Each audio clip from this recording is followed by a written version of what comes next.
Okay. Does it better?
Okay, where do we begin?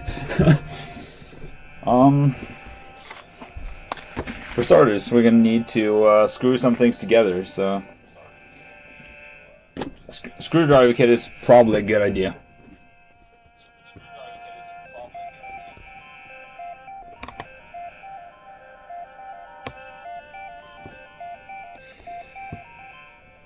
Let me.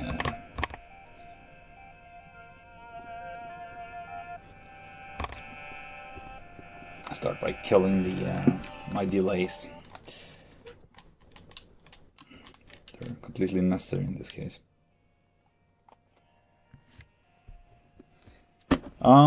So computers. So I picked out the CPU, which is the Ryzen 9950X3D. It's the fastest kind you can get for a consumer type PC. And of course I'm going to be using it for gaming, but it's primarily for using in production and like audio and video editing. So there we go.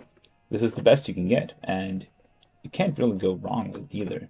The thing with the X3D though is that you can get it in an ITX motherboard, which means it can be small. How small, you ask? Well, small enough that I can fit it inside this case. A shoebox.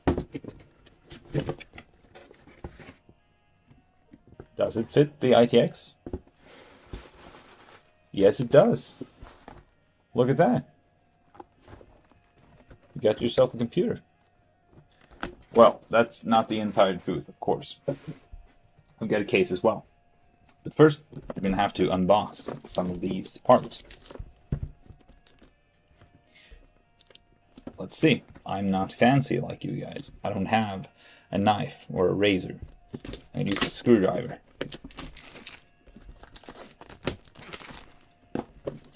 Oh, wait, I forgot the most important part.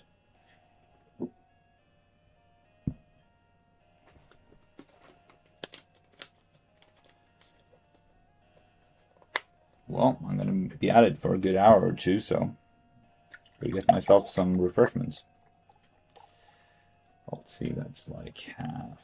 That's like 35 grams of protein, I guess. Not bad. I can live with that. Cheers. Okay. Let's see, where are we? Oh, by the way, I guess I'll kill the music, but I think it's fun to play around with Game Boy sounds. It's more of my kind of vibe, I guess. Not super serious. You can make pop music with this kind of thing. Oh yeah, this one. It's pretty good. It's the best chocolate milk I've had, anyway. Let's see.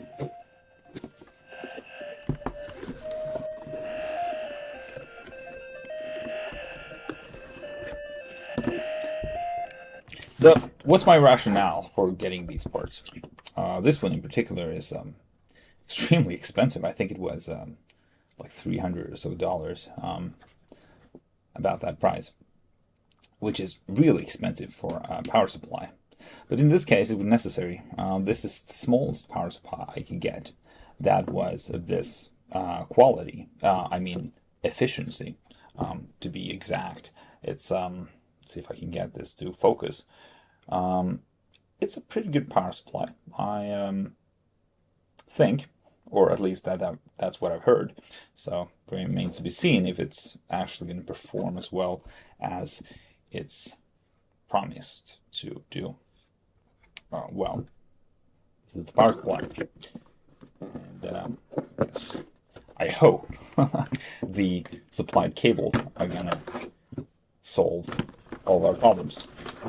If I'm lacking cables, we've got ourselves a problem. So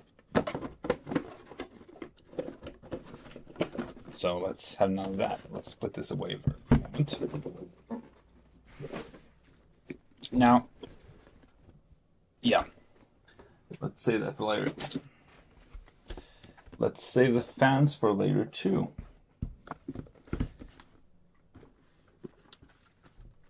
We need the motherboard. Here we are. This is an ASRock motherboard. Now, the thing with ASRock is, I know most people would probably still recommend going with Asus.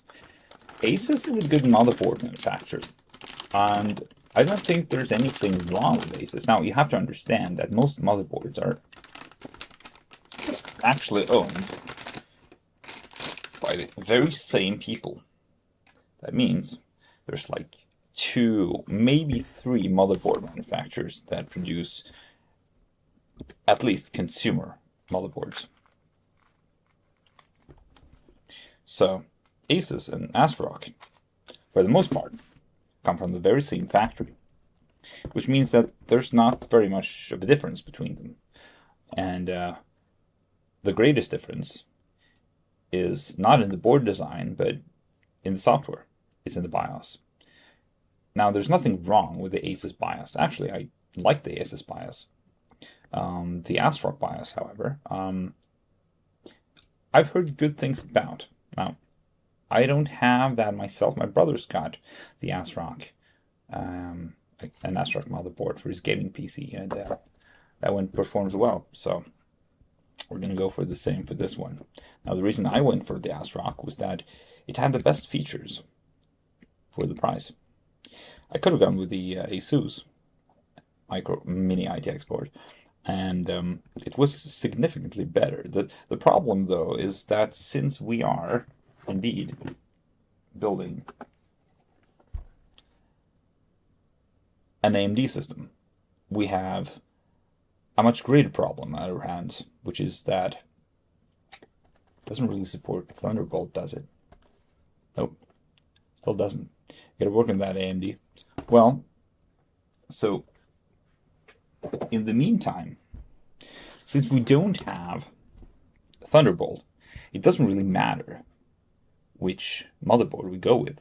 Thunderbolt is like the greatest reason to go with any motherboard these days, because it's like the greatest, the king, or the queen, if you will, of peripheral protocols. So if you want to connect like an old camera, or like something like an audio interface, or like video interface for that matter, into your computer, doing it via Thunderbolt is got to be significantly better. But we haven't got Thunderbolt. This is an AMD computer. Is that a big problem? No, not really. AMD performs exceedingly well.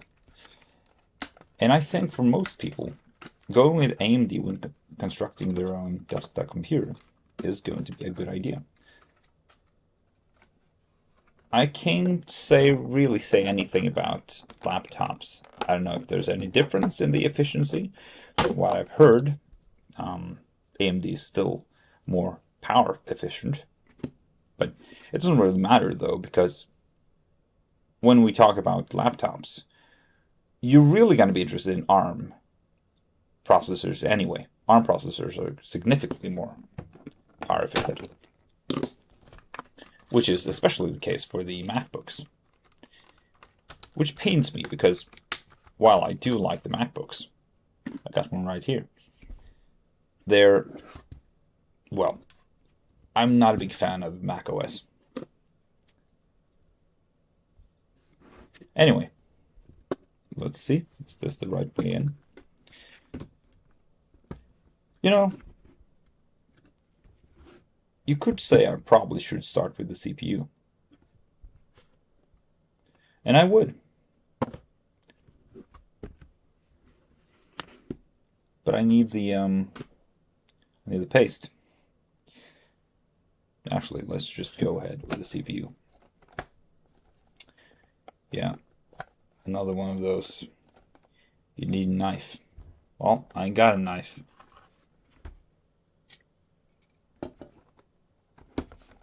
But I got a piece of clippers.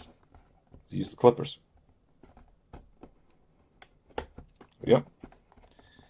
one is open.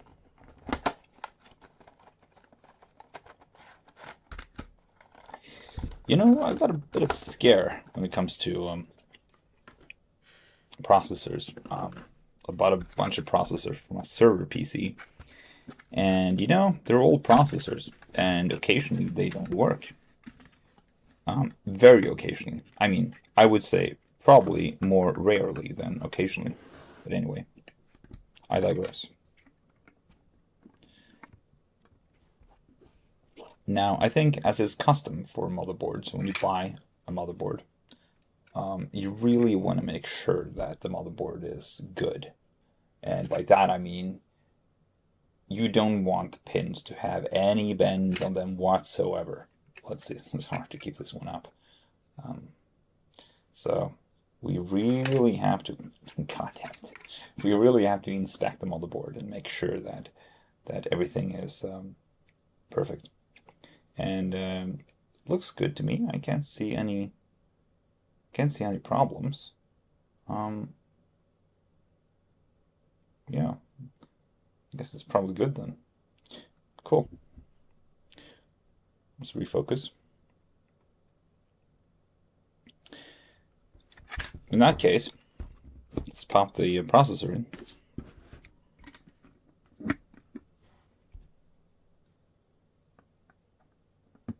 There we go.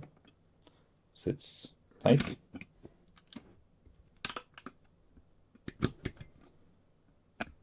This one comes off. It's good. And let's see, this one goes in that way, I surmise. No, that's actually the wrong way around. Okay, here we go. Now, occasionally I hear that people have to deshroud their memory sticks. I'm not a big of deshrouding, but in the case of this computer, I think we might go ahead and see if we can deshroud the graphics card. Now, the reason I want to deshroud the graphics card is that the case is pretty small.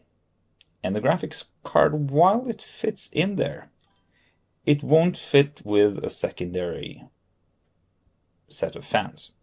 So, also, the thing with the graphics card is that even the new NVIDIA graphics cards have, well, might I say, shitty fans. The fans don't really perform very well, and they're small, and they're noisy, and I don't like noisy fans. Why can't I just get over it and get like a water cooling system? Well, the thing with water cooling is that it's high maintenance. I don't like maintenance. I like to avoid maintenance. The other thing with water cooling is that it's not noise free. It doesn't make noise. It just doesn't make the noise you expect. It's occasional.